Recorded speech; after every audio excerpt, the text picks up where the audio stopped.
Article 2. Whether sacred doctrine is a science. We proceed thus to the second article. It seems that sacred doctrine is not a science.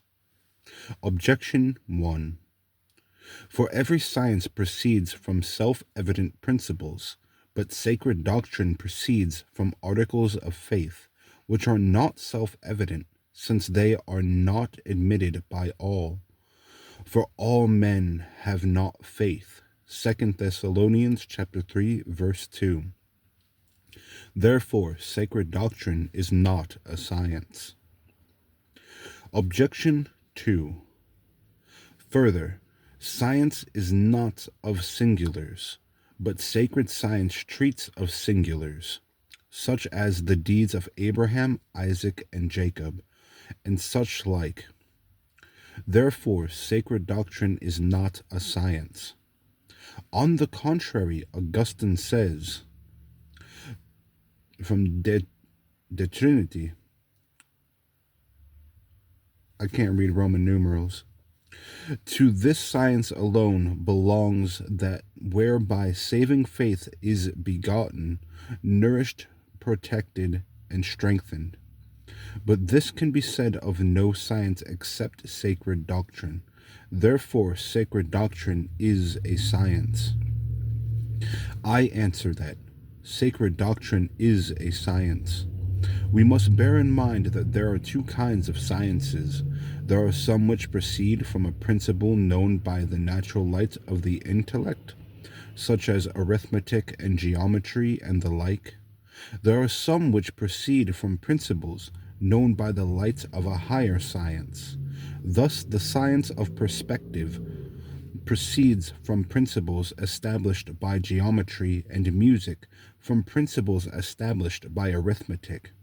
And in this way, sacred doctrine is a science, because it proceeds from principles established by the light of a higher science, namely, the science of God and the blessed. Hence, just as a musician accepts on authority the principles taught to him by the mathematician, so sacred science believes the principles revealed to it by God. Reply to Objection 1. The principles of any science are either in themselves self-evident or reducible to the knowledge of a higher science, and such, as we have said, are the principles of sacred doctrine. Reply to Objection 2. Singulars are not treated of in sacred doctrine because it is concerned with them principally, but they are introduced rather both as examples to be followed in our lives, as in moral sciences, and in order to establish the authority of those men through whom the divine revelation, on which the sacred scripture or doctrine is based, has come down to us. Article 3. Whether sacred doctrine is one science. We proceed thus to the third article. It seems that sacred doctrine is not one science. Objection 1. For according to the philosopher, that science is one which treats only of one class of subjects.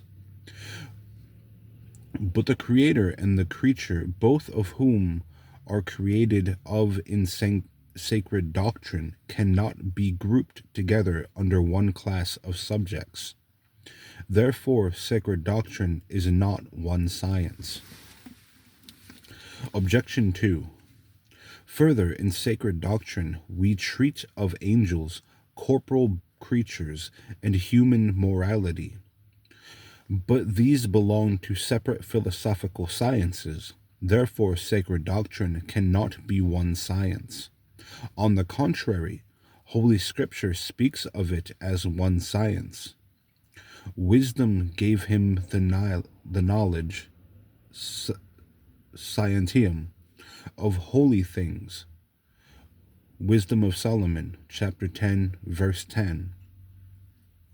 I answer that Sacred scripture is one science. The unity of a power and habit is to be gauged by its object, not indeed in its material aspect, but as regards the formal aspect under which it is an object.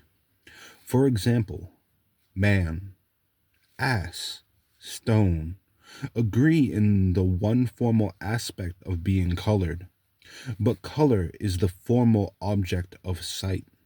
Therefore, because sacred scripture considers things according as they are divinely revealed, as we have said in Article 2, whatever has been divinely revealed shares in the one formal aspect of the object of this science, and therefore is included under sacred doctrine as under one science. Reply to Objection 1. Sacred doctrine does not treat of God and creatures equally, but of God primarily, and of creatures only so far as they are referable to God as their beginning or end. Hence the unity of this science is not impaired. Reply to Objection 2.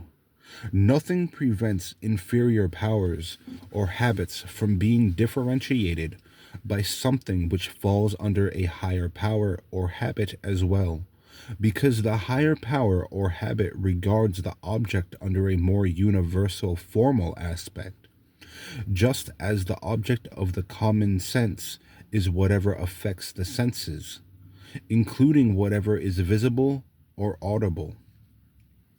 Hence, the common sense, although one power, extends to all the objects of the five senses. Similarly, those things which are the subject matter of different philosophical sciences can yet be treated of by this one single sacred science under one aspect, namely, in so far as they can be included in revelation. So in this way, sacred doctrine bears, as it were, the stamp of the divine knowledge, which is one and simple, yet extends to everything.